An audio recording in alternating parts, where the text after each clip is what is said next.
Great. अब 3-4 चीजें मैं आपके साथ मोटी मोटी शेयर करना चाहता हूं। तैयार हैं आप लोग? तैयार हैं? एक सवाल का जवाब जानना चाहता हूं कि आज कौन से लोगों से हम प्रेरणा लें? किन से? जो आईएएस के लिए प्रयास किया, आईएएस बनने के लिए, और नहीं बन पाए। जो आईआईटी जाना चाहते थे और नहीं जा पाए। जो डॉक्टर बनना चाहते थे और नहीं बन पाए। और जो डायमंड बनना चाहते थे और नहीं बन पाए। उनकी बात करें, उनकी चर्चा करें, उनके सीक्रेट निकालें, उनसे प्रेरणा लें, या फिर जो कर पाए, जो बन पाए, जिन्होंने कर दिया? किन की बात करें? किन से प्रेरणा लें? जिन्होंने करके दिखाया, विपरीत परिस्थितियां होने के बावजूद भी बन के दिखाया, भूखे रहने के बावजूद भी करके दिखाया, साधन नहीं होने के बावजूद भी करके दिखाया। हेलो। दूसरे कुछ लोग, दूसरे एक बात और, दूसरे कुछ लोग होते हैं जो हाथ पे हाथ रख के बैठे रहेंगे। वो बात करेंगे लक की, भाग्य की। भाग्य, अरे साहब भाग्य में होगा तो हो जाएगा। तो फिर वो वाली बात करें, भाग्य वाली। चलो भाग्य की बात कर लेते हैं। तो ये वाला भाग्य है, 135 करोड़ में से लॉटरी कितने की निकलेगी? 135 करोड़ पर्ची हैं और 135 करोड़ पर्चियों में एक ही पर्ची निकलनी है। तो कितने की निकलेगी? एक की। कौन सी? अंबानी घर में पैदा होने की। अगर ये वाला भाग्य हो जाए तो फिर कुछ करने की जरूरत नहीं है। लेकिन आज कौन सी बात, लक, भाग्य आजमाने की बात करें, या फिर दूसरा तरीका एक और है, किसी अमीर बुढ़िया से शादी कर लें। अमीर बुढ़िया से करना पड़ेगा तभी एंजॉय कर पाओगे पैसे का। या फिर ये भाग्य की बात कर लें, या फिर उनकी बात कर लें जो नहीं कर पाए। अरे बहुत देखे नहीं बने, अरे बहुत देखे, नीट करोगे, आईआईटी जाओगे, शकल दिखाई दे रही है उनकी। या बड़े आए डायमंड बनने वाले, शकल दिखाई दे रही उनकी। या जिन्होंने करके दिखाया, किन की बात करें? जाग जाओ शेरों, बिहार के शेरों। आपने बोला कि उनकी बात करें। उन्हीं से दुनिया प्रेरणा लेती है, उन्हीं की कहानियों को लोग सुन करके और इंस्पायर होते हैं, प्रेरित होते हैं, जिन्होंने करके दिखाया, विपरीत हालात होने के बावजूद भी करके दिखाया। इस बिजनेस का सबसे बड़ा मूल मंत्र मैं आपको बताना चाहता हूं। तेजी से बड़ी टीम बनाने का, एक बड़ा एम्पायर खड़ा करने का मंत्र बनाना चाहता हूं। एक उदाहरण से, एक व्यक्ति अपने जीवन में बहुत शिद्दत से ईश्वर की उपासना करता था, पूजा करता था, और करते करते कई वर्षों बीते और एक संत के आश्रम में गया, और उस संत ने उसे एक पत्थर दिया। उसे बताया, पत्थर की निशानी बताई संत ने, और यह बताया कि तुम्हें पत्थरों का ढेर मिलेगा जहां जाओगे उस पत्थर को ढूंढने के लिए। पत्थरों का ढेर मिलेगा, दिखने में सारे पत्थर एक जैसे होंगे। उस पत्थर जब सारे दिखने में एक जैसे होंगे तो कैसे पहचानोगे कि वो पत्थर जो लोहे को भी सोने में बदलने की ताकत रखता है, जो सोने में बदल देता है, जो ऐसा पत्थर जो बहुत मूल्यवान है, जो नाचीज को भी बहुमूल्य बना देता है। तो उसकी निशानी बताई उन्होंने। वो निशानी ये बताई कि जितने सारे पत्थर होंगे वो सारे पत्थर ठंडे होंगे, और जिस पत्थर को जो खास है, विशेष है, जब छुओगे तो वो गर्म होगा, वो गर्म होगा। बस दिखने में सब एक जैसे हैं, बाकी सब पत्थर ठंडे होंगे, वो गर्म होगा। और समुद्र के किनारे, नदी के किनारे पत्थरों का ढेर लगा हुआ, वो पत्थर तुम्हें मिलेगा इसी ढेर में। ढूंढना शुरू करो, तुम्हारे जीवन में बदलाव आएगा। और वो गया, पत्थर उठाया, देखा वो तो ठंडा है। अब वो वहीं अलग करे तो सारे पत्थर मिक्स हो जाएंगे। तो इसलिए उसने सोचा क्यों ना इस पत्थर को उठा के पानी में फेंक देता हूं, तो छटते जाएंगे, मेरे काम का नहीं है। उठाया फेंक दिया, उठाया फेंक दिया, उठाया फेंक दिया, उठाया फेंक दिया, उठाया फेंक दिया, उठाया फेंक दिया, उठाया फेंक दिया, क्योंकि सभी कैसे हैं? ठंडे हैं। ये भी ठंडा फेंक दिया, ये भी ठंडा फेंक दिया, ये भी ठंडा फेंक दिया, ये भी ठंडा फेंक दिया, ये भी ठंडा फेंक दिया। 100 पत्थर फेंक दिए, 200 पत्थर फेंक दिए, 300 पत्थर फेंक दिए, 400 पत्थर फेंक दिए, 500 पत्थर फेंक दिए। पूरा दिन निकल गया, पूरा दिन निकल गया। और उठाया फेंक दिया, उठाया फेंक दिया, उठाया फेंक दिया, उठाया फेंक दिया, उठाया फेंक दिया। और जैसे फेंकते फेंकते फेंकते फेंकते फेंकने की प्रैक्टिस हो गई और पत्थर उठाया, गरम निकला, तब तक फेंक दिया। पत्थर उठाया कैसा था? गरम। लेकिन फेंकने के प्रयास में, अभ्यास में उसने उस गरम पत्थर को भी फेंक दिया। पत्थर एक ही था। सैकड़ों पत्थर ढूंढने के बाद वो हाथ में तो आया, आने के बाद भी वो हाथ से कहां चला गया? समुद्र में चला गया। अब उसको चाह के भी नहीं पाया जा सकता। हमारे साथ भी इस बिजनेस में ऐसा ही होता है। हम हर रोज लोगों से मिलते हैं, लोगों से मिलते हैं, लोगों के अंदर असीम संभावनाएं हैं, इतिहास बनाने की संभावनाएं रहती हैं, और हमको लगता है कि ठंडा है, फेंक दिया, ठंडा है, फेंक दिया, किसी काम का नहीं है, लटूरा है, बेकार है, बेकार है, कुछ नहीं है, किसी काम का नहीं है, हटाओ, इसको छोड़ो, इसको छोड़ो, इसको छोड़ो, इसको छोड़ो, इसको छोड़ो, इसको छोड़ो, आ गया कोई, उसको भी छोड़ देते हैं, बिगाड़ लेते हैं, समझ नहीं पाते। अब हमें हर पत्थर को ऐसे परखना है कि यही है सोने में बदल देने वाला, यही है भाग्य को बदल देने वाला। उसकी पूरी आजमाइश करनी है, उसको हिला हिला के चेक करना है। कब कौन, दिखने में सब एक जैसे ही है, कब कौन अविनाश बन जाएगा, कब कौन सतीश बन जाएगा, कब कौन अजय पंडित निकलेगा, कब कौन निकलेगा, ये कहना बहुत मुश्किल है। लेकिन अगर हमने उसको हिला हिला के देख लिया, बोले रिजेक्ट करोगे तो तुम खुद करोगे स्वयं को, मैं अपने आप से तुमको कभी रिजेक्ट नहीं होने दूंगा। उसको हिला हिला के प्रयास करना है। कर पाओगे सभी? मैं इस बिजनेस में बिल्कुल भी चलने के लिए तैयार नहीं था। मेरे अपलाइन ने, सिस्टम ने मेरे को इतना हिलाया, इतना हिलाया, इतना हिलाया, इतना मांझा कि मैं इस बिजनेस में इतिहास लिखने के लिए मेरे को तैयार कर लिया।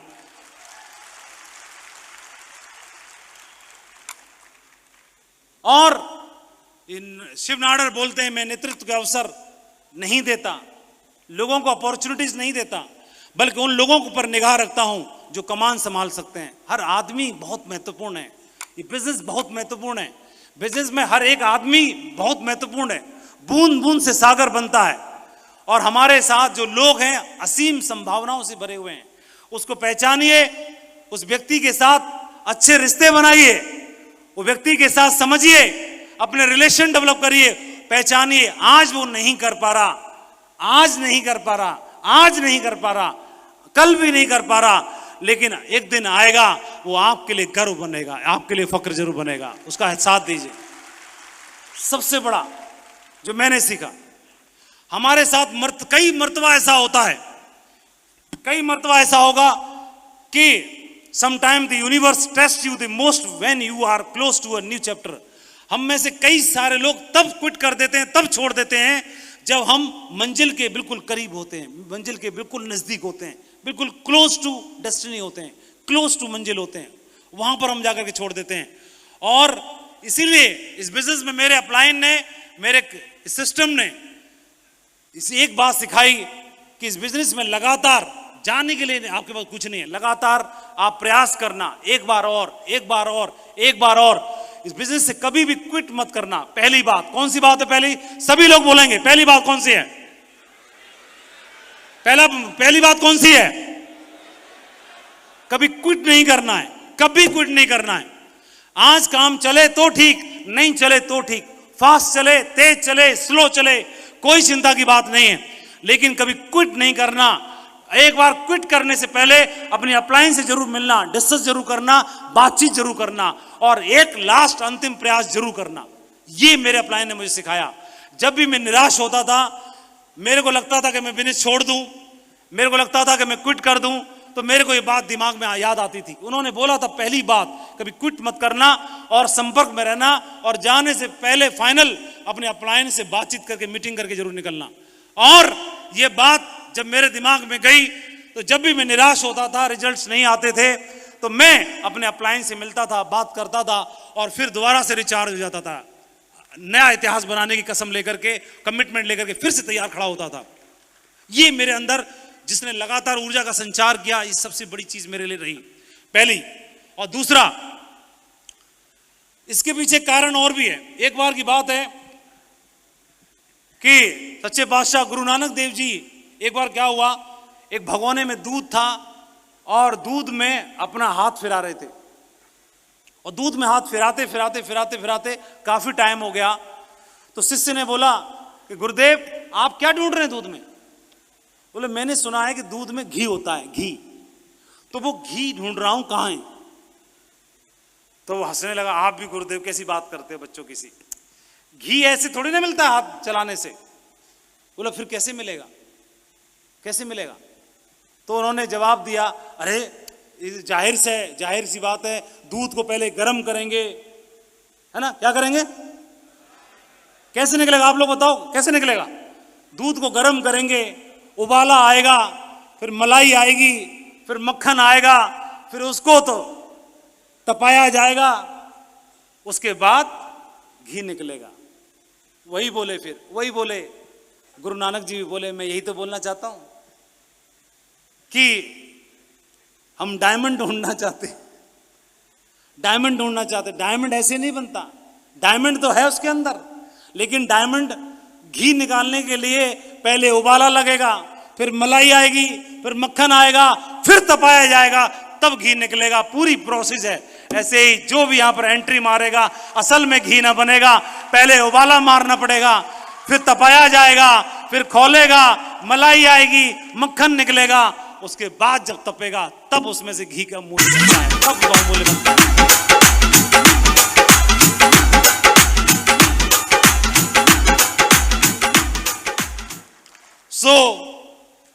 दूसरी बात मेरे को बताई कि सफल होना बिल्कुल दूध में से घी निकालने की माफिक है।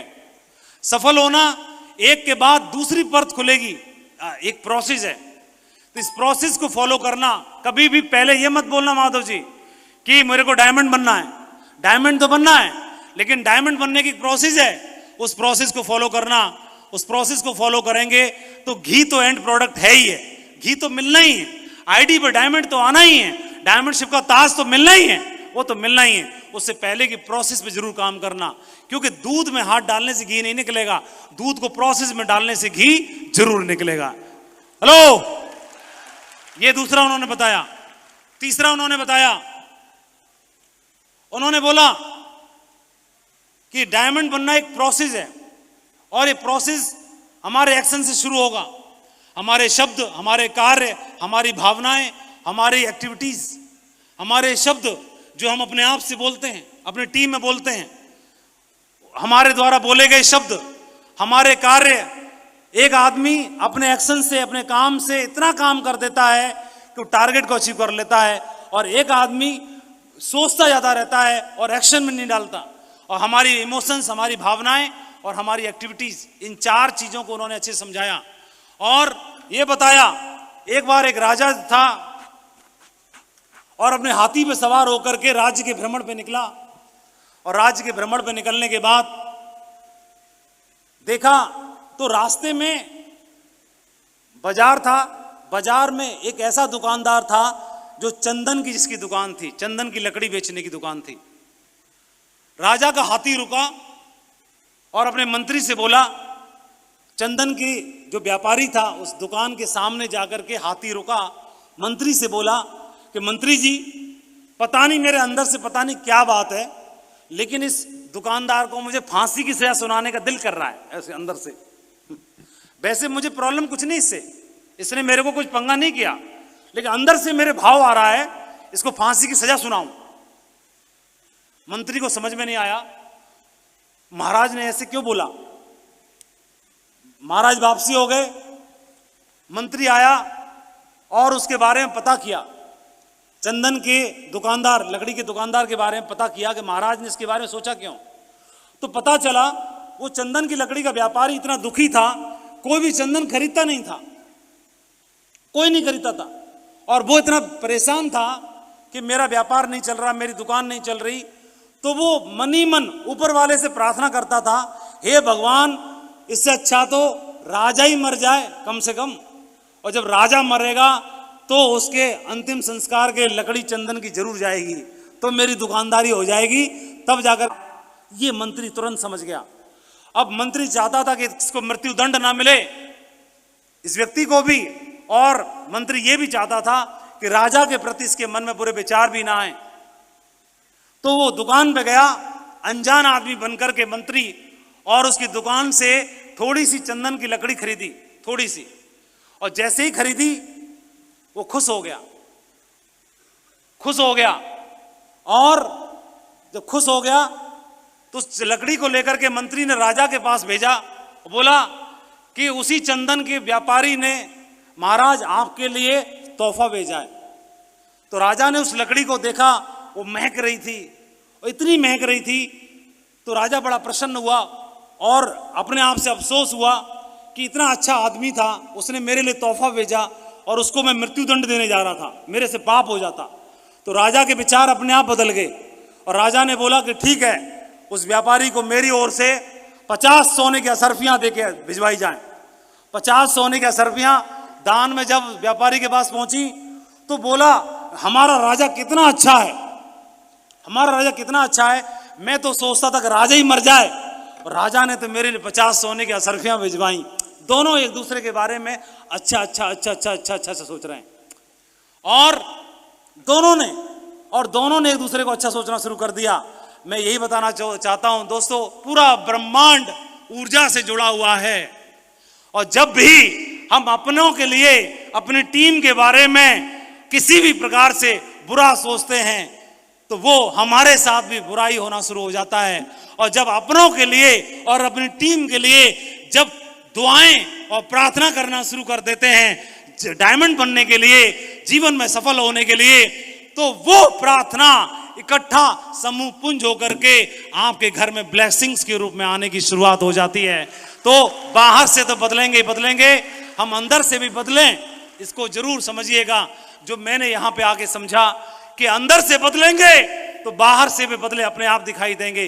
तो इसके लिए उन्होंने बताया कि पूरा ब्रह्मांड ऊर्जा से भरा हुआ है, कुछ भी मिरेकल्स नहीं है, हर चीज का सर्जन हम करते हैं। इसलिए उन्होंने बोला कि पहली बात, कभी क्विट नहीं करना। दूसरा, उन्होंने बोला ये सफल होना एक प्रोसेस है, इसका ध्यान रखना। और तीसरा, हमारे कर्म, हमारे शब्द, हमारे कार्य, हमारी भावनाएं और हमारी एक्टिविटीज, ये जो राजा का उदाहरण हमने देखा, अंदर से बदलना है। बार बार बार बार बार बार बार बार बार बार बार बार मैं जीतने के लिए पैदा हुआ हूं, मैं इतिहास बनाने के लिए पैदा हुआ हूं। अपने आप से बार बार यही बोलना है, यही बोलना है, बार बार बार बार बार बार बार बार बार बार बार बार बार बार बार बार मैं इतिहास रचने के लिए पैदा हुआ हूं, मैं जीतने के लिए पैदा हुआ हूं, मैं कुछ करने के लिए पैदा हुआ हूं। ये जब आप बार बार बार बार बार बार बोलते हैं तो वो जो आपके शरीर में करोड़ों करोड़ों सेल्स हैं वो एक्टिव हो जाती हैं और वो एनर्जी सिनर्जी में बदल जाती है। और ये एनर्जी जो सिनर्जी में बदलती है वो ब्रह्मांड की ऊर्जा से जुड़ जाती है और ब्रह्मांड को मजबूर होना पड़ता है आपके जीवन में बदलाव लाने के लिए, आपके जीवन में वो सौगात देने के लिए। ये तीसरा। और चौथी चीज जो मैंने सीखी, क्या होता है, किसी भी इंसान के साथ बुरे दिन और अच्छे दिन चल सकता है, कुछ नहीं कर पाएगा, इसके बस की बात नहीं है ना। सबके दिन एक जैसे नहीं होते। कभी भी एक दिन ऐसा भी था, ऐसा बोला जाता है, लाओ त्से ने बोला कि बड़े वृक्ष अंकुर से उगते हैं, ऊंचे भवन मिट्टी के टीले से उगते हैं, सबसे ऊंची ऊंचाइयां आपके चरणों से शुरू होती है। और उन्होंने बताया भी कि जो उस समय के दुनिया के सबसे धुरंधर पांडव थे, इनके बाण में कुछ भी भेद देने की ताकत थी उस समय पर भी। लेकिन समय चलता है, उनके मजबूत कंधा बनिए, उनके कंधे पे हाथ रखिए और उसको एक बात बोलिए, चिंता करने की जरूरत नहीं है, तेरा भाई तेरे साथ खड़ा हुआ है। उसको एक बात जरूर बोलना कि चिंता करने की जरूरत नहीं है, तेरे भाई तेरे साथ खड़ा हुआ है। मिल के करेंगे, दोनों करेंगे, हिंदुस्तान में कोहराम मचा देंगे, तेरे साथ तेरा भाई खड़ा हुआ है। और उस समय पर उसको पैसे की जरूरत नहीं है, उस समय पर ताने की जरूरत नहीं है, उस समय पर उसको मोरल सपोर्ट की जरूरत है। आपका कंधे पे हाथ उसके लिए संजीवनी बूटी की तरह काम करता है। और ऐसा बोला भी जाता है, किसी के बुरे दिनों में अगर आप मजबूत कंधा बन के खड़े हो गए तो आपकी 56 इंच की छाती करने की जिम्मेदारी वो इंसान आपके लिए ले लेता है, वो आपका गर्व जरूर बनता है। और ये उदाहरण हमें देखने के लिए मिलते हैं ढेर सारे, ये ढेर सारे उदाहरण हमारे को देखने के लिए मिलते हैं। और ये चौथी बात के बाद अगली सबसे इंपॉर्टेंट बात कि हमने अपने डाउनलाइन के लिए तो भावनाएं रखी कि मैं तो मजबूत कंधा बनूंगा ही बनूंगा, लेकिन अब अपनी अपलाइन के लिए भी एक बार आप देखेंगे, दुनिया की सबसे बड़ी लड़ाई महाभारत की कुरुक्षेत्र में लड़ी गई और उस लड़ाई में जीत दर्ज की करनी ही थी। जहां कृष्ण है वहां जीत है, तो जीत दर्ज होनी ही थी। और जीत दर्ज होने के बाद अर्जुन एकदम चौड़ा हो गया। चौड़ा होने के बाद बोला, देखा केशव, गांडीव ने अपना कमाल कर दिया। भगवान कृष्ण को बोले, अर्जुन गांडीव ने अपना कमाल कर दिया, बधाई हो केशव आपको, गांडीव ने अपना कमाल कर दिया। कृष्ण मुस्कुरा रहे थे, रथ को लेके गए वापस और बोले, अर्जुन को बोले, अर्जुन रथ छोड़ दो, रथ से नीचे उतरो। अर्जुन अहंकार में था, कितनी बड़ी दुनिया की सबसे बड़ी लड़ाई को जीता, और कृष्ण मुझसे बोल रहे हैं कि रथ छोड़ दो। अरे कृष्ण, केशव आप भी तो उतरो, आप भी तो उतरो, फिर हम उतरते हैं। उसको लगा पहले मेरे को उतार रहा है, मैं इतना बड़ा बलशाली, उसको अहम आ गया। और कृष्ण बोले कि अर्जुन आप रथ से नीचे उतरो। वो उतर ही नहीं रहा है, उतर नहीं रहा। अब कभी किसी को लगता है कि हॉल में एंट्री होनी है तो पहले आप, मैं डबल हूं तो मैं ट्रिपल हूं। तो अब धर्मराज बोले कि अर्जुन, अगर वासुदेव बोल रहे हैं तो कोई बात होगी, रथ से नीचे उतर जाओ ना। तो धर्मराज के बोलने पर रथ से नीचे उतरे। रथ से नीचे उतरे, उसके बाद कृष्ण रथ से नीचे उतरे, और कृष्ण रथ से जैसे ही नीचे उतरे, पूरा रथ धुआं धुआं करके जलने लगा विस्फोट के साथ। कृष्ण की आंखें चौड़ी हो गई, अर्जुन की आंखें चौड़ी हो गई, समझ में नहीं आया क्या हो रहा है। ईगो तो खत्म हो गई, लेकिन सवाल अभी भी मन में था कि हुआ कैसे। वासुदेव, ये तो मैं समझ गया कि आप मुझे पहले क्यों उतारना चाह रहे थे, ये तो मैं समझ गया, अब लेकिन ये बता दो कि हुआ कैसे। तो उन्होंने बोला कि लड़ाई के दरमियान तुम्हारे ऊपर बहुत सारी मायावी शक्तियों का प्रयोग किया गया था, और तुमने अपने बाणों से उनको भेद तो दिया, लेकिन उससे तुम तो बचे, लेकिन उनका असर इस रथ के ऊपर अभी भी था। लेकिन वो शक्तियां अपना असर इसलिए नहीं दिखा पा रही थी क्योंकि उस रथ पे कृष्ण सवार थे।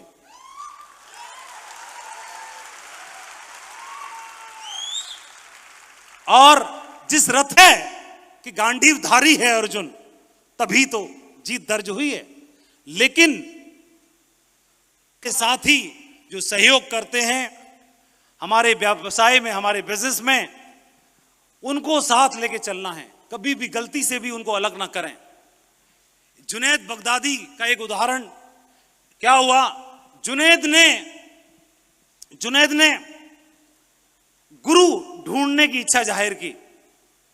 बोला मेरा गुरु होना चाहिए, गुरु की तलाश में निकल पड़ा, झोला जंगल लेकर निकल पड़े। और जब निकले तो गांव से बाहर निकले तो निकलने के बाद देखा एक नीम का पेड़ है, पेड़ के पास चबूतरा है, चबूतरे के पास बढ़िया और धूमी रमाए हुए एक फकीर बैठा हुआ है। बोले इसी से पूछ लेता हूं। तो बोला कि मुझे गुरु की आवश्यकता है, मुझे गुरु चाहिए मेरे जीवन में और मुझे कृपया मेरा मार्गदर्शन करें। फकीर बोले कि आपको गुरु की आवश्यकता है, गुरु चाहिए, तो बिल्कुल जो गुरु की तलाश में जाओ, ढूंढो। तो बोले गुरु मुझे कैसे मिलेगा? तो बोला गुरु की पहचान बता देता हूं। फकीर ने गुरु की पहचान बताई कि गुरु एक तो नीम के पेड़ के नीचे बैठा होगा, पहली पहचान।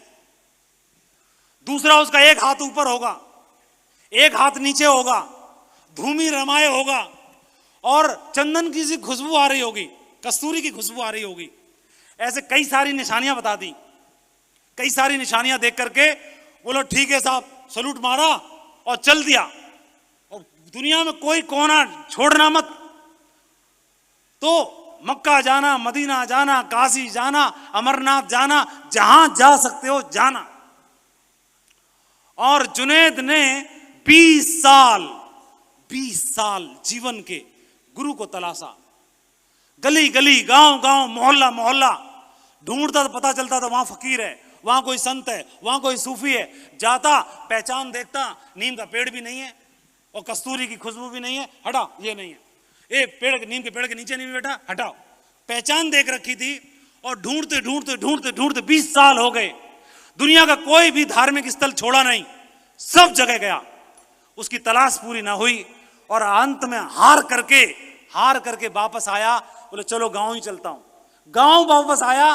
गांव से बाहर पहले ही वो फकीर बैठा हुआ है और जैसे ही फकीर बैठा हुआ है, बोला फकीर को बताता हूं तुमने मेरा 20 साल खराब कर दिए।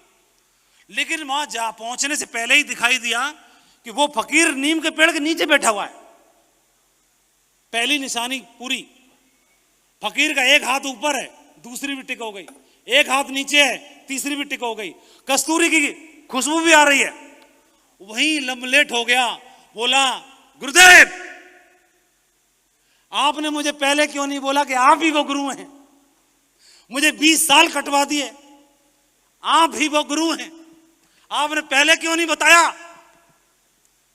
तो गुरुदेव फकीर बोले पहले तुमको मैं बोल देता कि मैं ही तुम्हारा महागुरु जी हूं तो तू मेरे वास्ता। महागुरु जी बड़े आए, महागुरु जी बड़े आए। तो 20 साल चक्कर काटे ना तूने, तो 20 साल में तेरे को आंखों में रोशनी आ गई ढूंढने की। पहले भी नीम का पेड़ था, पहले भी मेरा एक हाथ ऊपर था जब बता रहा था, पहले भी एक हाथ नीचे था, कस्तूरी की खुशबू तब भी थी, पर तेरे में अहम था कि मेरा गुरु ये हो ही नहीं सकता है। तो 20 साल चक्कर काटने के बाद पता चला कि वही उसका महागुरु जी है। इसलिए एक बात मैं जरूर बताना चाहता हूं, दुनिया में कहीं भी कोई महागुरु ढूंढने की जरूरत नहीं है। जो आपके साथ कंधे से कंधा मिला रहा है, जो आपकी मोटरसाइकिल पे ढूंढ रहा है, घूम रहा है, उसके पास नहीं है चाहे समोसे खरीदने के पैसे। फकीर, महागुरु तो फकीर ही होता है। नंग धड़ंग जैसा भी है, टेढ़ा है लेकिन मेरा है, उसके साथ हो जाना और उसका हाथ और पैर कुछ मत छोड़ना। और यह बात तय है उसके साथ जर्नी, वो कहां पहुंचेगा मालूम नहीं है। गुरु रईस बनने के चक्कर में नहीं रहता, लेकिन जो शरण में आ गया उसको तो वहां तक पहुंचा के मानेगा, ये बात तो तय है। ठीक है, वो चाहे सारथी बन जाए बेशक, लेकिन तुम्हारे हाथ में गांडीव जरूर दिखाई देगा। इसलिए एक बात समझनी जरूरी है। अच्छा, तो जुनैद बगदादी को कई बार हम देखते हैं, कई लोगों ने अपलाइन की बात नहीं मानी, शिकायत करते थे सर मेरा अपलाइन बहुत खराब है, बहुत बेकार है। तो मुझे एकदम दमदार वाले महागुरु जी चाहिए, बड़े वाले। ढूंढ आए, जाने कहां चक्कर काट के आ गए, लास्ट में अंत में बोले गुरुदेव आपसे काम चलेगा मेरा, मैंने सब चेक कर लिए। तो चक्कर काटेंगे 20 साल, उससे अच्छा है उन्हीं के साथ हो लो। हेलो, समझ में आ रहा है? कितने लोगों को समझ में आ रहा है? हाथ हिला के बताइए। बहुत बढ़िया, उसी का हाथ थाम लेना दमदार तरीके से। जुनैद बगदादी ने बताया। और एक और बताता हूं गुरु के बारे में। गुरुजीएफ का नाम आपने सुना होगा, कितने लोगों ने सुना है? गुरुजीएफ तो गुरुजीएफ के पास बैठते थे, लोगों के पास बैठते थे, लोग सारे काम चलते थे। एक दिन गुरुजीएफ को ढूंढते ढूंढते और एक शिष्य आया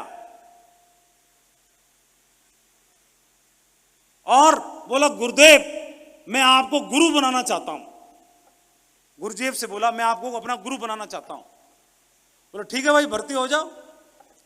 नहीं भर्ती तो हो जाऊंगा, लेकिन मुझे आप ये बताओ, सिद्ध करो कि आपको मैं गुरु क्यों बनाऊं। आपके पास क्या क्या ऐसी क्वालिटी है जिसकी वजह से मैं आपको गुरु चुनूं। उल्टा सवाल जवाब कर रहा है। तो उन्होंने बोला कि एक काम कर भाई, मेरे से भी बढ़िया गुरु की तलाश मैं तुमको बता देता हूं। मैं अपने बारे में छोड़, तेरे को एक बढ़िया जगह भेजता हूं जो बहुत बढ़िया है। और उसने पता बता दिया गुरुजीएफ ने कि उस वाले आश्रम में चले जाना। और जैसे ही उस आश्रम में पहुंचा, उस आश्रम में रहता था, तो रहने के बाद वहां भर्ती हो गया, आश्रम में रहने लगा। और जिस आश्रम के गुरुजी थे, उस आश्रम के, वो हमेशा दिन रात गुरुजीएफ की बुराई करते थे, चुगली करते थे, बुराई करते थे।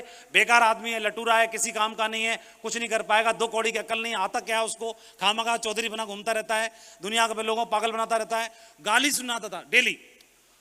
महीना भर रहा, महीना भर में गाली सुन सुन के कान पक गए उसके।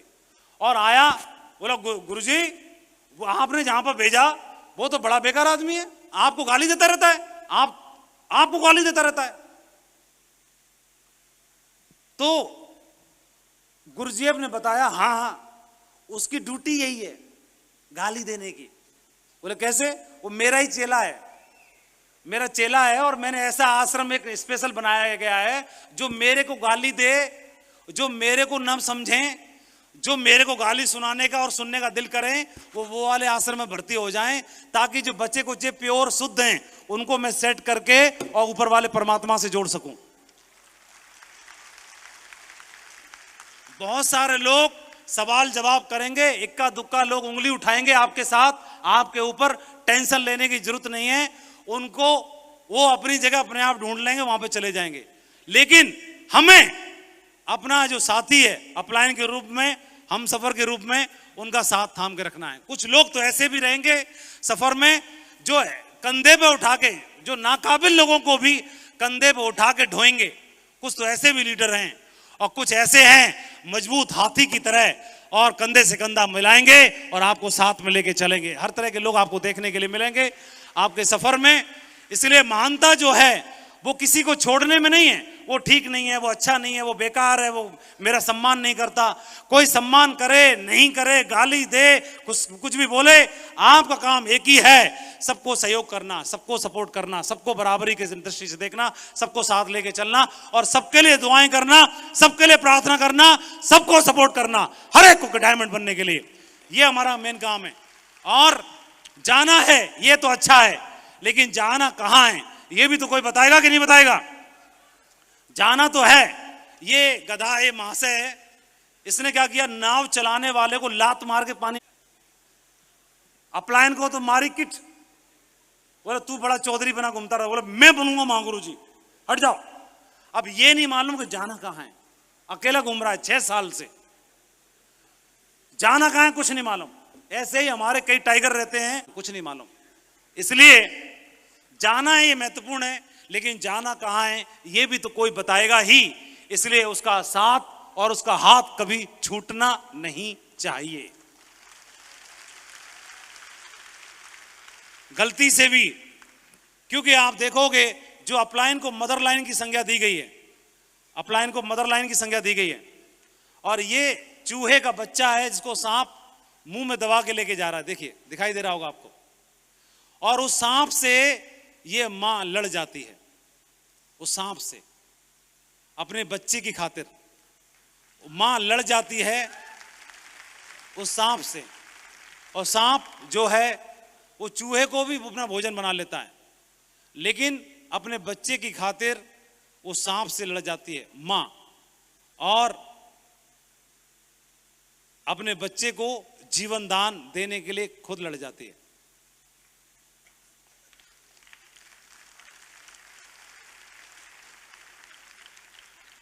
और बचा के ले गई। ये कमजोर सा लेकिन बहुत मजबूत उदाहरण आपने देखा। हमारे साथ कोई है जो हमारी केयर करता है, परवाह करता है, उसके प्रति अगर हमारा समर्पण रहता है तो वह खुद कहीं भी कैसे भी रह ले, लेकिन हमको चैंपियन बनाने के लिए पूरी ताकत झोंक देता है। इसका जरूर मैं